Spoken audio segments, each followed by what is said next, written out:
European car makers are in reverse after Donald Trump announces 25% tariffs on auto imports beginning next week.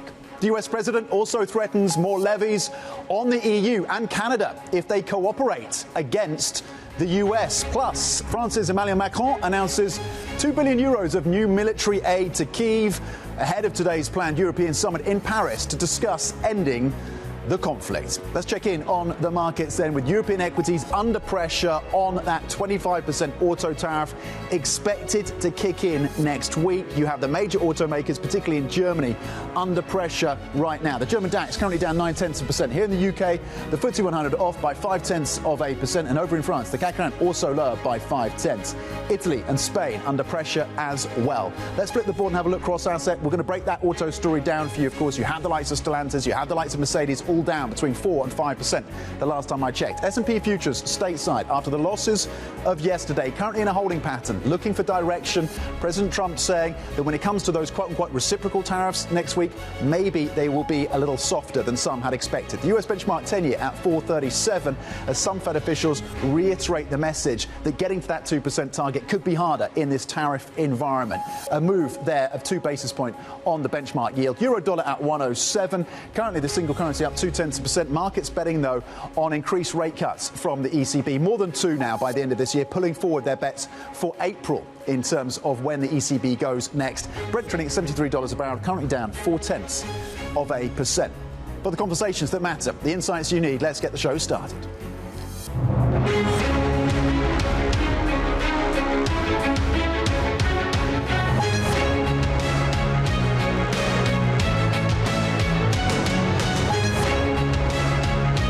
Newsmakers and market movers. This is The Pulse with Francine Lacqua. Good morning and welcome to The Pulse. I'm Tom McKenzie in London. President Trump then suggesting further tariffs would be imposed on the European Union and Canada if they worked, quote, together to do economic harm to the US. In a post on Truth Social, Trump warned of the prospects of large-scale tariffs far larger than currently planned. He also announced a 25% tariff on auto imports from next week, just a few days, of course, before the White House's expected reciprocal tariffs and their unveiling. What we're going to be doing is a 25% tariff on all cars that are not made in the United States. If they're made in the United States, there's absolutely no tariff. We start off with a 2.5% base, which is what we were at, and we go to 25%. Let's bring in Bloomberg's trade czar, Brendan Money, for the latest then. Brendan, we have the relatively new threat from Trump on Truth Social around Europe and Canada working together, quote, against the US, whatever that means. And then, of course, the auto tariffs. Just get us up to speed on where things stand. First of all, what do you take from that Truth Social post? Is this jawboning from the president, or is he materially looking at changes when it comes to that relationship? Well, I think he's materially looking at the possibility that the U.S.'s big trading partners, which he's going after, could join forces and collaborate on a response. So there's a real threat of that happening, and we saw the Canada and France, the leaders got together and had some photo opportunities in Paris recently. So I think there's a sense that Donald Trump is saying if you want to negotiate your way out of these tariffs, you're going to have to sit down with us one-on-one. You can't join forces with other trading partners. So there's definitely the real effect of that. The auto tariffs are going to hit something in the neighborhood of $500 billion worth of trade. So we have seen a very sharp ratcheting up of a trade war that's increasingly going global. $500 billion worth of trade. Dan Ives from Wedbush suggesting that they could ultimately push the cost of a car in the US up by $10,000 US dollars. There's a thicket of consequences as a result of this action. Do they walk it back? Where are the lobbies? Where are the car lobbies at this point? Yeah, it's a good question. The business community, with a few exceptions, has been relatively quiet, probably trying to keep their head down and figure out how to negotiate behind the scenes with the White House rather than make a big public statement about it. Remember, these tariffs are stack on top of each other. So we saw the steel and aluminum 25%. We have now the autos at 25%. We're going to get a reciprocal tariff that could be, for the European Union at least, in the neighborhood of 20%. So it's theoretical that some products could have a 75% tariff on them if all these kick in.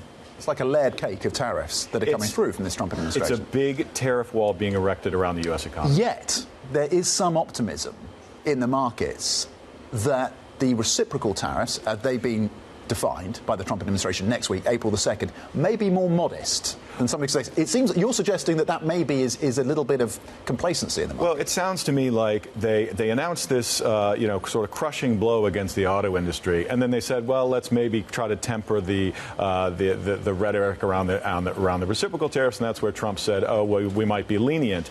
We'll see how much leniency he actually offers, but up until this stage, they've been pretty hawkish on saying nobody's getting any breaks, nobody's getting an exclusion or a carve out.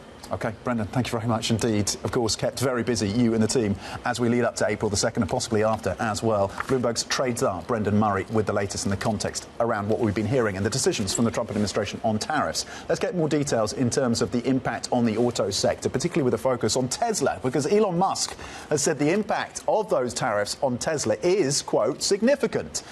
Let's get more and bring in Michael Dean, head of global autos at Bloomberg Intelligence. Should we believe Elon Musk here? Because there's some suggestion that maybe Tesla is the least badly impacted from these tariffs. Yeah, we should certainly listen to him. So it's going to impact pretty much every global automaker, even Tesla, which has it supplies its US customers from its Texas and California plants. It has significant parts coming from Mexico, so it too will be impacted from these tariffs. Who are the biggest losers then, Michael? Tesla clearly is going to feel some pain as a result of these tariffs, even as they manufacture all of their cars for the US market in the US. They are not completely sheltered from this. Who are the biggest losers as you break down the key names across the auto sector, both in the US and Europe? Yeah, there's quite a few. If we look at those importing from Mexico and Canada, it's Stellantis and GM. And because they operate in the volume segments, the ability for them to pass those tariffs onto customers is more limited. For Europe, it's Porsche, it's Mercedes, it's BMW. Because these are sort of premium luxury cars, there's more ability to pass these customers onto tariffs. But they won't be able to pass all of the 25% onto their customers. So, Michael, how are you thinking about pricing and how the automakers price their vehicles in the US as they absorb these tariffs, their ability to absorb these tariffs? What does it mean for pricing longer term for those looking to buy a car in the US? Well, on average, the average price in the US is about $50,000. We think the impact of tariffs could add $6,000 to that $50,000 if they were passed on to customers. But as I mentioned, the ability to do that for the volume car makers, particularly those that have competition from cars that are produced domestically and therefore don't have to raise their prices, it's going to be very difficult for them to pass them on to customers. As I mentioned before, if you're a luxury brand such as Ferrari, you have great ability to pass on those tariffs. For the likes of BMW, Mercedes, because these are high-end vehicles that they import from Europe, so these are AMG vehicles, these are M-class vehicles. Again, you've got some leverage to pass these on, but they won't be able to pass on the full tariff we expect. OK, Michael Dean from Bloomberg Intelligence breaking down the implications of these tariff moves around the auto sector. Thank you for those insights. Let's dig into the market reaction to the broader picture around the tariff story and bring in Bloomberg's Valerie Teitel. Valerie, gets up to speed in terms of the market impact. I mean, the pain is certainly there. The pain trade of the day is the auto sector. Yeah, that's right, Tom. Globally, the pain trade is the auto sector from South Korea to Japan to here in Europe and then also over in the U.S. We're seeing the likes of GM, Ford, Stellantis Stellantis all in the red. GM being the worst of those decliners, down 6.5% so far in the pre-market. One area of the market, though, Tom, that is not having much reaction is in foreign exchange. Even the Mexican peso has been holding up very well in the face of these tariffs. The Mexican economy is very exposed when it comes to the auto ties between Mexico and Canada. Dollar CAD and euro dollar both really not reacting too much to what we've been seeing. We have seen a reaction, though, when it comes to the front end of the German yield curve. Traders are now pricing in an 80% chance we do get a ECB cut by April. So some growth negative story is coming out of this. But markets are starting to question just how big a risk event is April 2nd when we are due to get a swath of tariffs coming out of the Trump administration. I'm going to show you the next chart, which is a measure of volatility indices across the U.S. Asset picture. This is the VIX, the VVIX, and a measure of correlation in the market. These have both been declining after the equity market did bottom on March 13th, really raising a question whether April 2nd is the big event risk we've been thinking about. OK, Bloomberg's Raleigh Teitel, maybe some complacency in these markets or adjustments, at least around the tariff regime. Let's bring in more market analysis now and with Kim Crawford, Global Rates Portfolio Manager at JPMorgan Asset Management, joining me around the desk. Kim, thanks for coming in. How are you and the team then at JPMorgan thinking about the growth prospects for the global economy in an environment of these layered-on tariffs that Brendan Murray was just walking us through? Come April the 2nd, what does that global economy look like and your projections in the coming quarters? Yeah, so we sat down at our investment quarterly last week, and, we knew coming into this term that Trump was going to pride himself again on being unpredictable, but I think it's the level of chaos, the extent of chaos in policy, also the sequencing in policy, also the pain threshold of the administration that surprised us. So that led us to think that the likelihood of subtrend growth is now much more likely in the next quarter, and that's now our base case. So we shifted macro probabilities from above trend into subtrend and also into contraction. We've really seen that extent of chaos and uncertainty weigh on sentiment, which is why we think subtrend into contraction. So you're certainly not ruling out a recession at this point. Yeah, it's still a low probability for us, but it's risen. I think what the administration is towing a fine line as it tries to bring forward all the more painful parts of the Trump agenda. So it is a bigger risk than before. It means that we should be moving portfolios more defensively, but it's not our base case. The big base case is still subtrend growth. Subtrend growth, and that applies to the US? Yes. What is the potential inflationary impact of tariffs? To what extent and when and if the tariff regime calls an end to what has been a relatively bullish bond market move over recent weeks? Yeah, so tariffs will cause prices to rise. It will have inflationary impacts. But we do think, compared to 21 and 22, that impact's going to be more temporary rather than evolve into something more persistent. You're not using the word transitory. I'm trying to avoid it as much as I can. But the labour market's in much better balance today, So I think those price rises have a less likelihood of feeding through into wage rises with negotiating power from employees. So that just keeps it a bit more contained. Not that we're not going to get any inflation, but if growth does weaken, the labour markets do weaken in the hard data, then the Fed, I think it does give them room to be able to cut into it. OK, so it's the softness around the labour market that could cap any increases in headline inflation. Where does that leave your expectations around the Fed? How much clarity the Fed has with markets pricing in around 2 additional cuts by year end? Yeah, we don't disagree with markets here. We think they could deliver around 2 cuts. We are seeing soft surveys weaken. We think that will eventually feed through to the hard data. But there's a ton of uncertainty. What we're going to get from Trump in the second half of the year as well. There's a big focus now on the tariffs, on DOGE, government cutbacks, but maybe we also hear a bit more about deregulation in the second half of the year. Scott Bessent, Treasury Secretary, has made it pretty clear that the focus for him and for the team at the Treasury is the 10-year and the yield. How does that factor into your assumptions? Does that put a cap on the 10-year yield story? For us, it does. They talked a lot more about the equity market in the first term, and now it's more about the 10-year Treasury yield.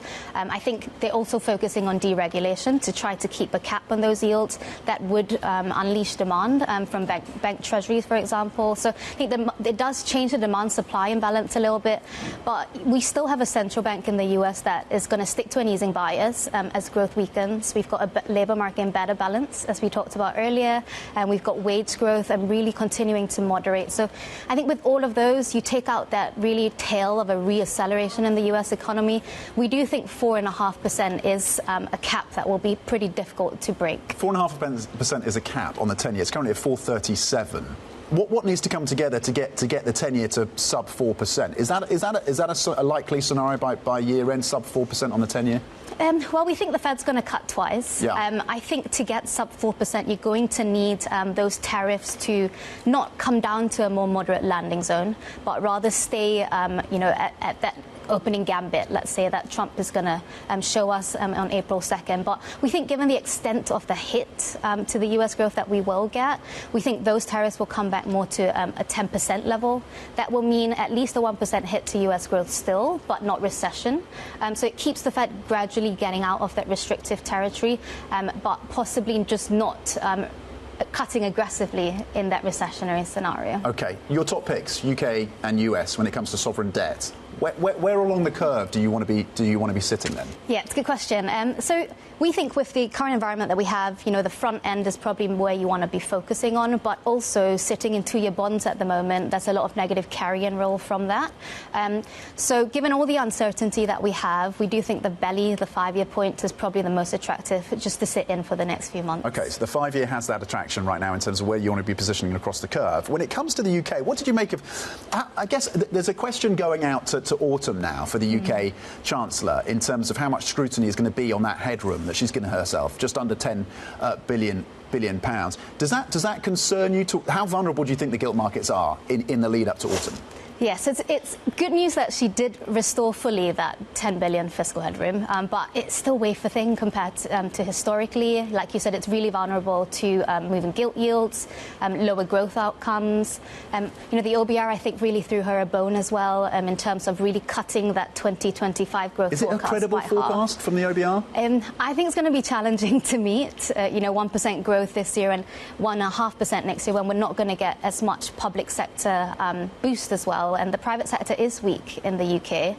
But I think there was another piece of good news from the budget yesterday, and that was from the remit. So the Debt Management Office, they finally really reduced the proportion of long-end gilts that they're going to issue in the next fiscal year as part of the entire gilt remit. And I think the structural demand for the long end of the UK has really changed over the last few years. So I think that is a really welcome message from the Debt Management Office, which can give us a bit more confidence as well in holding long end. Does the Bank of England cut in May? It's a real toss-up. I think if you get services inflation, wage growth continuing to come in line with their forecast, which it has so far, and you see continued labour market weakness, then they will cut in May. But we are cognizant that over the next few months, there's still a lot of factors that are going to keep that disinflation progress pretty limited. So you've got the national insurance contributions that will hit businesses in April. You've got national living wage rising in April. And then you have all the annual price resets that come in. So I think it's possible, but I think the Bank of England do need to keep their options open and just wait for the data to come through. Markets are adjusting their views on the ECB as well this morning, and we're seeing a bit of a rally in terms of German debt. We're also seeing it in the peripherals as well. Italy as well, yields down between 2 and 3 basis points on the 2s and 10s on BTPs. Talk to us about the lag. There's a lot of focus on the fiscal spend around defence, but there's a lag in terms of when that impacts. What are you factoring, what are you modelling in terms of the fiscal impulse impact on that Eurozone economy and how that impacts the ECB's policy settings going forward? Yeah, so we think the lags are going to be big this year. So I think a lot of the growth impact is going to come next year. Also, half of the package is on defence. We talk a lot about the multipliers in defence starting off pretty low, given the existing capabilities in Europe, but then also over time increasing. Infrastructure spending, it's going to take time to find those projects and actually allocate the money to them and spend. So this year, we still think the ECB manages to cut to 2%. Disinflation is still on track. The growth is still weak, and monetary policy is still slightly restrictive. negative. But from next year, we think it's right for the market to start pricing in an upward sloping and yield curve again. Do you see the ECB increasing rates next year? So I think if you look at the overall European growth impulse, it's still, call it 1% maybe over the next year. If you use a usual rule of thumb in terms of what that means for inflation, that's, say, a 0.2% rise in Eurozone inflation. So on those metrics, the ECB, I think, can still stay on hold. But as you get further in, the fiscal multipliers increase, spending accelerates, then I think the ECB can go quicker. Very interesting. Kim Crawford, thank you very much indeed. Global Rates Portfolio Manager at JPMorgan Asset Management. With the analysis across these markets, UK, Europe, and of course the US, wanting to sit in the belly of the curve when it comes to US and UK sovereign debt. Coming up, European leaders meeting to discuss Ukraine today. We're going to discuss the bloc's ability to assert itself in negotiations. Can it do that in a material way amid, of course, the US-led ceasefire talks? That is next. This is Bloomberg.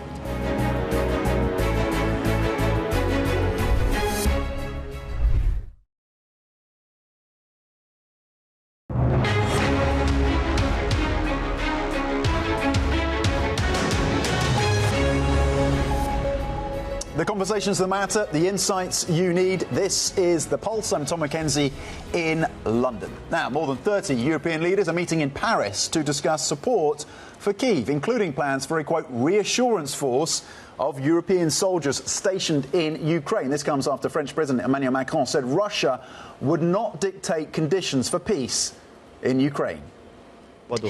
Russia shall have no right of say regarding the support we are providing and will provide Ukraine, nor shall Russia set the conditions for this sustainable, lasting peace, because it is about Ukraine and it is about the security of all Europeans. Let's bring in Oliver Crook from Paris, standing by for us, of course. Ollie, what are you watching for? What are you expecting from today's meeting? What can be achieved?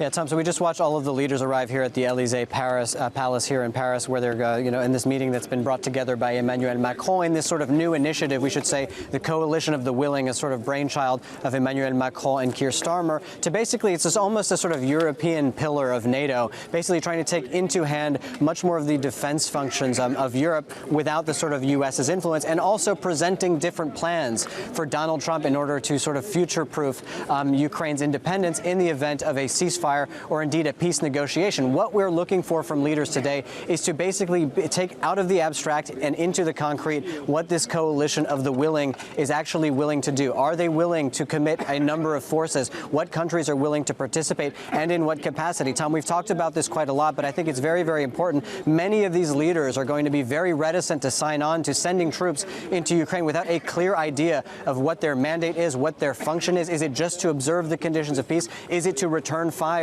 on Russian troops in case that peace is broken to pieces for some reason or another? So what they need to do is get to some sort of consensus there, bring it out of the abstract and into the concrete, and then begin to have that dialogue with the Trump administration, which we should say, we know broadly speaking what the Trump administration's aims are. It's to end the war and to have much less financial and military involvement in Ukraine. But we have not had a clear idea of what it is precisely they expect from the Europeans. And that is something that I think is concerning for many of these leaders. So for them, they want to sort of assemble that menu of options, present it to Trump in order to basically find a way forward in this conversation with Ukraine, where the Europeans, as you've mentioned there, Tom, have been really basically completely out of the conversation.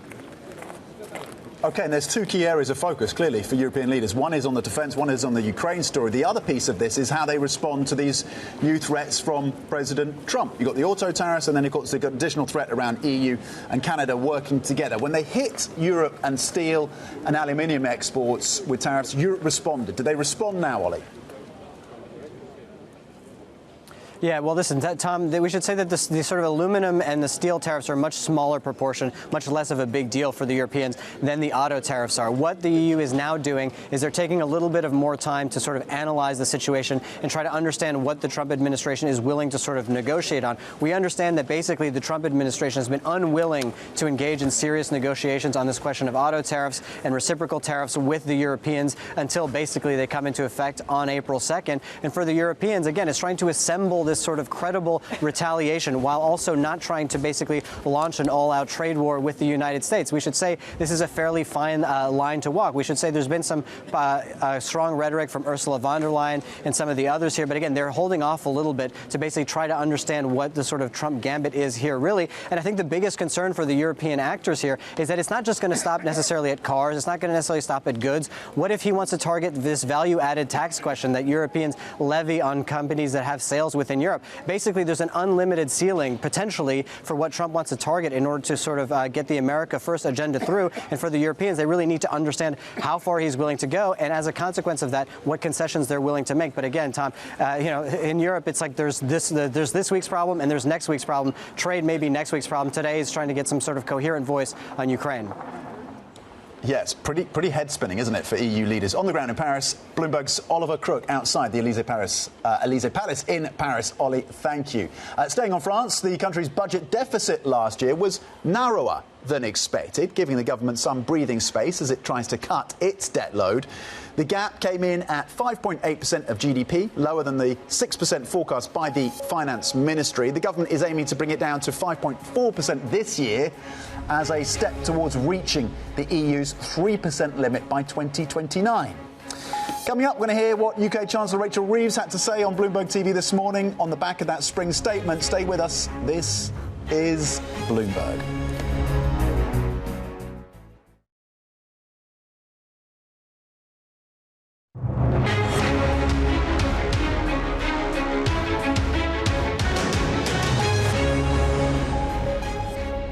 Good morning. Welcome to the Pulse. I'm Tom McKenzie in London. These are your top stories. European car makers are in reverse after Donald Trump announces 25% tariffs on auto imports beginning next week, while also threatening more levies on the EU and Canada. The UK Chancellor tells Bloomberg Downing Street is holding intensive talks with the US to avoid extra tariffs. More from our interview with Rachel Reeves coming up. Plus, France's Emmanuel Macron announces €2 billion of new military support for Kyiv ahead of today's European summit in Paris to discuss ending the conflict. Back to the UK right now, where Chancellor Rachel Reeves just about preserved her credibility with the markets by restoring her fiscal buffer to exactly where it was in October. But the Chancellor faces having all of her hard work wiped out if the US announces tariffs on UK goods next week. The Chancellor spoke to Bloomberg about the government's intense trade talks with Washington. I do understand the concerns of the US administration about countries that run large, persistent surpluses with the US. The UK, though, is not one of those countries, which is why at the moment the UK and the US, after Prime Minister Keir Starmer's visit to meet the US President a couple of weeks ago, we are now in intensive discussions with the US administration ahead of the increase in tariffs next week to try and secure an agreement. Those talks are ongoing. They will continue later today because we want to make sure that those trade flows between the UK and US continue to be strong. Trade between our two countries increased the last time Donald Trump was President of the United States, and there's no reason why that cannot be the same in this presidency. Chancellor, you put the emphasis then on those trade conversations with the United States over the next few days. Why specifically are they so important? Are you anticipating any kind of exemption? So far, the Trump administration has not been keen to give the UK exemptions. Well, we are in those trade discussions at the moment with the United States. They were willing and open to having those conversations with us. Those talks are ongoing. They'll continue today. Of course, trade frictions will make it harder to grow the economy. I don't want to see additional tariffs or any other sort of trade barriers. It's also why the UK and EU are having a summit in May to try and reset relations and reduce the costs of trade barriers between the UK and the EU. So on a number of fronts, the UK trying to support trade because we know it's good for business, we know it's good for jobs, and we know it's good for the bottom line for UK PLC. That, of course, was UK Chancellor of the Exchequer, Rachel Reeves, speaking to Bloomberg just a few minutes ago. Let's unpack what we heard then, because in a moment we're going to get some reaction to the spring statement and what we've been hearing from the Chancellor, from Andy Briggs, the CEO of Phoenix Group. But first, let's speak to Bloomberg's UK correspondent Lizzie Burden, who, of course, covered all of this for us yesterday, has spoken to the Chancellor a number of times. Where do you think this leaves her position in the 6 months between now and when she may have to come back with some additional changes, whether that's tax increases or further spending cuts? Yeah, I mean, I just want to pick up on the trade point. Yeah. They fit in a lot into that very short conversation. But for me, what was interesting was she did not take the opportunity to rule out scrapping the digital services tax to try and shield the UK from Donald Trump's tariffs. What she said was, tax policy is one for national governments to decide, and we'll continue those conversations with the US there. I wonder if actually this is something that's being discussed and whether she's making the judgment that she can afford to lose a bit of headroom because it's worth it to be protected from Donald Trump's tariffs. The other bit that was really interesting was she was talking about growth and the uplift to growth, but the OBR's forecast, the Office for Budget Responsibility, they're notoriously boosterish. They're much more optimistic than the rest of the pack of economists out there. And so if it's all about credibility, does leaving the same amount of headroom as in the October budget, when it's predicated on a boosterish forecast, actually add to your credibility? I think that's a question markets will be asking, as well as the obvious question, which is, if this headroom is wiped out, as the £9.9 billion she left the last time was wiped out, what does she do next? Because if she's wedded to the fiscal rules, and it's been so politically toxic within not just her party but the cabinet as well to cut spending, particularly on welfare, that really only leaves his tax rises. So then that's months of speculation over which tax rises are coming in the autumn. So to be clear, you think spending cuts are off the table if she has to come back, and you think tax rises are the most likely lever she'd have to pull. Where would they land? I mean, you're talking about wealth tax, you're talking about corporation tax. They've made pledges around not impacting, of course, individual taxes and VAT. Yeah. Where does that land? Well, on the spending cuts point, I'd love to know whether Rachel Reeves sees any more room for spending cuts.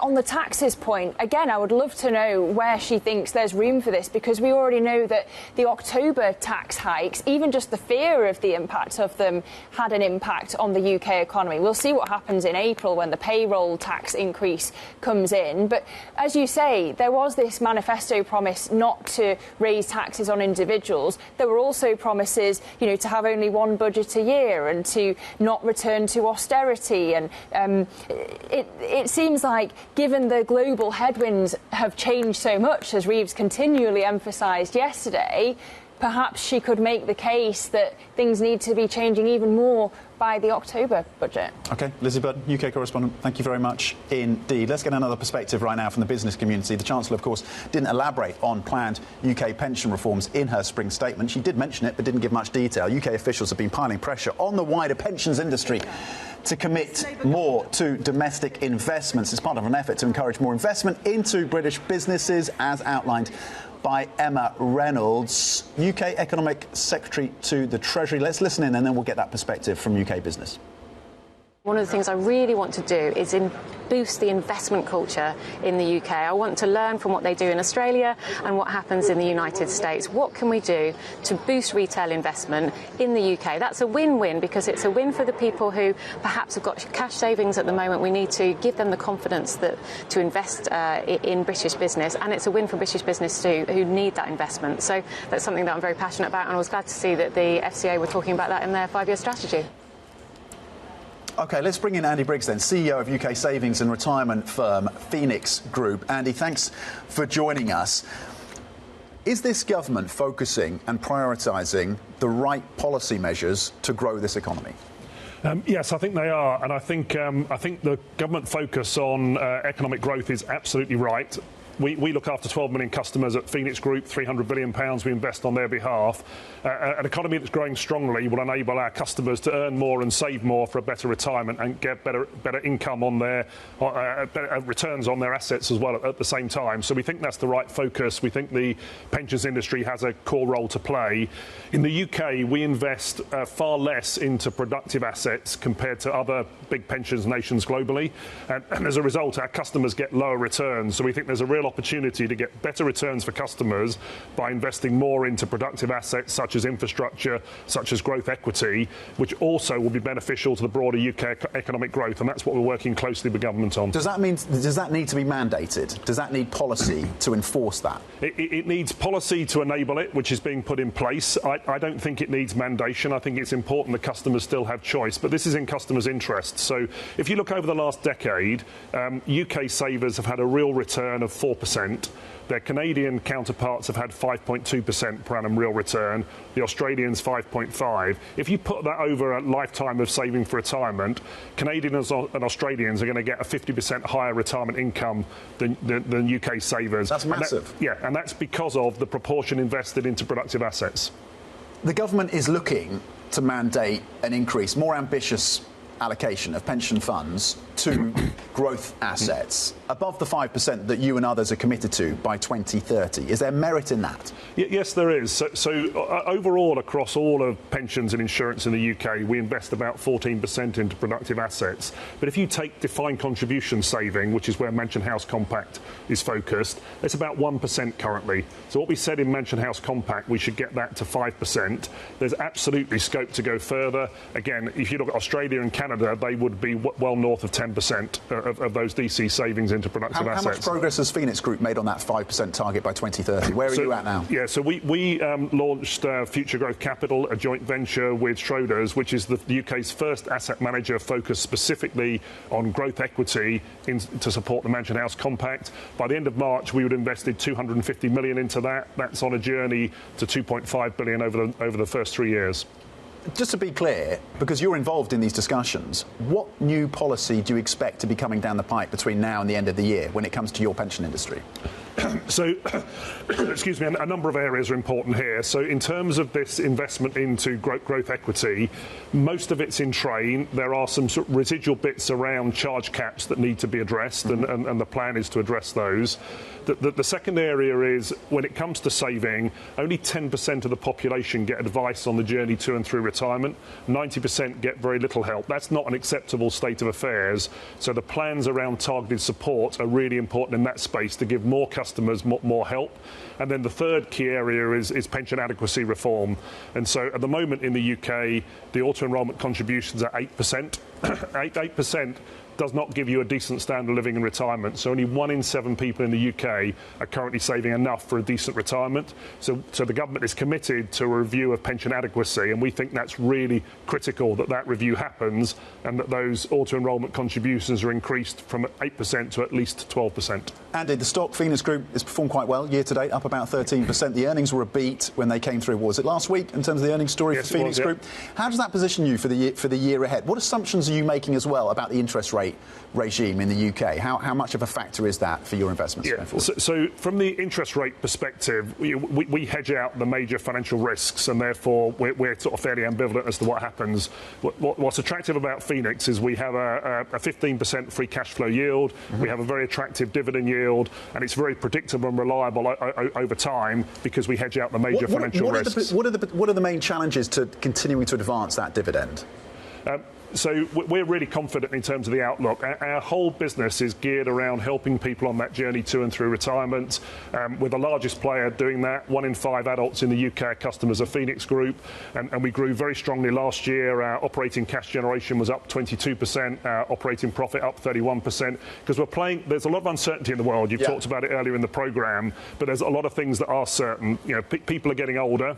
They're going to want to stop working at some stage, and the sort of the over 50s, our target market are the ones with the accumulated wealth. So in amongst all the uncertainty, the future of the markets we operate in are pretty reliable. What and is certain. your priority for new business generation? So we play across 3 core markets. One is workplace pensions. That's where most of the savings for retirement happens. That's a very strong business for us through the Standard Life brand. Yeah. We then, what we're building more in is helping the 50-plus-year-olds to consolidate their pension pots and develop a plan to roll over into retirement income. Then the third big market area is corporates with defined benefit schemes want to de-risk and offload those as bulk purchase annuities. Again, that's a market going very well for us. So we play across all three of those markets to have a holistic proposition for customers to save to and through retirement. OK, Andy Briggs, thank you very much indeed. CEO of Phoenix Group, with reaction to the spring statement, what this government needs to do in terms of reforming, of course, the pension industry here in the UK, and a touch as well on the prospects for the group going forward. Coming up, we're going to switch back to the tariff story. Donald Trump unveiling that 25% tariff on US auto imports. We're going to discuss that and more with Leslie Vinjamuri, the heads of the US and Americas program at Chatham House. That's coming up. This is Bloomberg.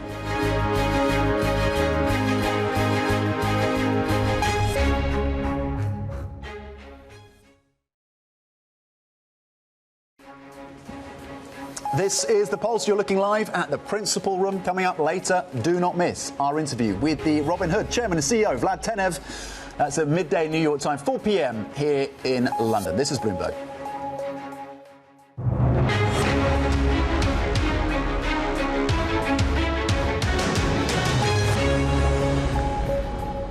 European automakers down after US President Donald Trump announced 25% tariffs on auto imports from next week. Leslie Vinjamuri, director of the US and Americas program at Chatham House, joins us for more with deep insights, of course, and experience in terms of monitoring and assessing the US role when it comes to trade and geopolitics. Leslie, thank you for your time. Are we seeing a Trump administration that is using tariffs as a tactical measure or as a strategic measure to fundamentally reorder global trade with the US at its heart?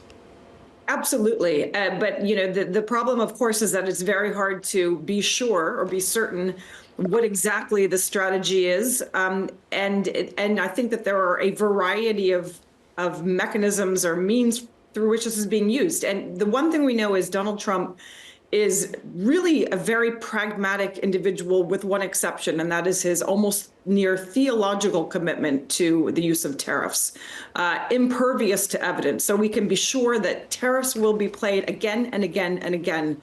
And also the fact that this president does not like to use military force means he's going to double down on economic instruments to leverage and to deploy his desire to really force America's partners and allies, and to a lesser extent, their adversaries, to do the president's will. So to bilateralize relationships, to bring manufacturing back home. So these recent tariffs, the 25% on automobiles and auto parts, are, you know, clearly being used to try and press forward with that agenda of, you know, refocusing manufacturing in the United States, refocusing jobs. But this is a long-term play, and it's an instrument that inflicts great pain not only on America's closest partners, but also on America's manufacturers and on America's consumers. And so therein lies the question: what will the president do when people protest those costs?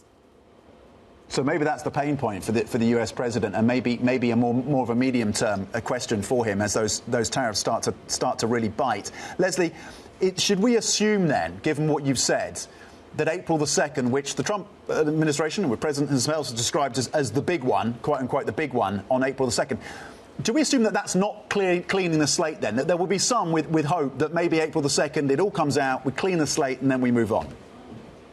No, I think that we're going to be in this game for some time, and that's the problem, right? Global trade is rested on a degree of predictability and stability, a rules-based order. We don't have that at the moment because the United States is not willing to commit. So we have seen, if we go through the list of tariffs that have been threatened and then not delivered or delayed, that back and forth is going to continue. And so now it's up to the Europeans, the Mexicans, the Canadians. What are they going to do to hedge against what is going to be ongoing volatility and uncertainty coming from the United States? And we've seen that Trump is now going to threaten, if they work together, the EU and Canada, those tariffs could become worse. So this game is going to continue. What is the best response then? Is it the EU and Canada fighting back, or is it the UK and Mexico taking it on the chin? I think for the UK, to be very honest, I hate to say it, taking it a little bit on the chin. clearly demonstrating strength. But, if you go back to the Prime Minister Starmer's visit to Washington, which was played extraordinarily well, yes, you've got to show strength. You've got to show relevance. But I think working with President Trump and those around him to try and forge any number of deals is a smarter way. He is going to escalate if he feels that his bullying tactics are met at the level. And so I think the risk of escalation is very significant. Work the back channels, work with American interests who are against the tariffs but have some access to the White House and some influence. I think some of the conventional, what seems obvious, and it's certainly appealing to retaliate and retaliate hard, I think is actually quite risky for the global economy, for any number of domestic interests in all of our countries. With the focus on domestic politics in the US, Leslie, how damaging, given your experience and your understanding, how damaging do you think the signal security chat saga and controversy is for the Trump administration? Well, the Trump administration has a degree of Teflon right now because it has an extraordinary lock on in all parts of government. And we've seen a Congress that is reluctant to exercise its oversight function and is really getting its mojo back, but only slowly. This is a radically significant breach. Clearly deeply concerning, and not only for what's happened, but most importantly for whether it will be corrected going forward. The fact that President Trump hasn't come out clearly to draw a line under this is deeply worrying, especially in the context that we're talking about major security issues at stake in Russia, Ukraine, the Middle East, and the Indo-Pacific. So it's deeply concerning. In any ordinary time, this would certainly lead to significant changes, probably at the level of senior personnel. But we are not living in an ordinary time. Yeah, we get reminders of that almost on an hourly basis, don't we, Leslie? Briefly, before we let you go, what assumptions as you meet? President Zelensky is in Paris meeting with European leaders today. What assumptions are you making about how that conflict unfolds through this year? Do we get to a ceasefire? I think we probably get to a ceasefire, which in many ways is the less relevant question. It's the terms of the ceasefire. It's whether Russia abides by the ceasefire or uses it as a moment to rearm. It's what it implies for Europe, what it implies for Ukraine's lean into the European Union, its lean west. And again, it's very much about the terms, but it's even much more about whether that is sustained. And whether the U.S. sort of gets to that ceasefire and then basically takes its eye off the ball and shifts its focus to the Middle East and the Indo-Pacific. Leslie Vinjamuri, Director of the US and Americas Programme at Chatham House, with that analysis. Thank you for your time this morning. Now, the US President says, meanwhile, that he would consider reducing tariffs on China if it means securing a deal to sell TikTok to an American company. The social media platform faces being banned in the US unless a deal can be secured. But Donald Trump has indicated he will extend next weekend's deadline if it is not met. And staying on technology, Bloomberg has learned that OpenAI is close to finalising a $40 billion funding round led by SoftBank, potentially signalling the largest funding round of all time. Let's bring in Robert Lee, senior analyst at Bloomberg Intelligence, for the details. Rob, what do we know about this potential fundraising, and why has it weighed on SoftBank's shares? We know they are the key leader in this investment round, but there's pressure on the stock today. Yes, great question. As we know, SoftBank's founder has really gone all in on AI at the moment. This is Masayoshi-san. So I think the reason we saw the share price reaction is really it increases the concentration risk within SoftBank itself. But more importantly, the company is borrowing money. It's in a net debt position, and there are concerns about that net debt position. There is a way around it for the company if they realise some value, potentially by selling some of their existing holdings in ARM Holdings, for example. So there is a way for them to get around that potential issue. But as things stand at the moment with the commitments both for this funding round and also they have an acquisition in play at the moment, we'll have to wait and see how things play out on that front. So I don't think it's a fundamental issue for them, but there is some uncertainty, and hence the share price has reacted the way it has. Rob, is this valuation going from 157 billion in October of last year to 300 billion now, is that justified in an environment and a time when we're seeing the innovation out of China, companies like DeepSeek and others? Well, if they can deliver, and based on my colleague's story from Bloomberg News, the company is going to generate positive free cash flow in 2029. But the first question is, that's approximately 5 years away. So do investors, given the current backdrop of increasing risk aversion within the tech sector, actually have the patience to wait that long to get free cash flow positive? So clearly OpenAI and ChatGPT, I would say, in terms of Western markets, is leading there. But it's obviously a very expensive business to remain in. So I think if the company can demonstrate and, more importantly, deliver that they can achieve a position of long-term profitability and sustained profitability and cash flow generation, then perhaps these valuations are justifiable. But there's a dichotomy, isn't there? Because the Chinese are taking a very different approach. They're going for more cost down. They're going for smaller models, which, and almost day by day in this part of the world, delivering new developments, new little breakthroughs. The direction of travel is clear.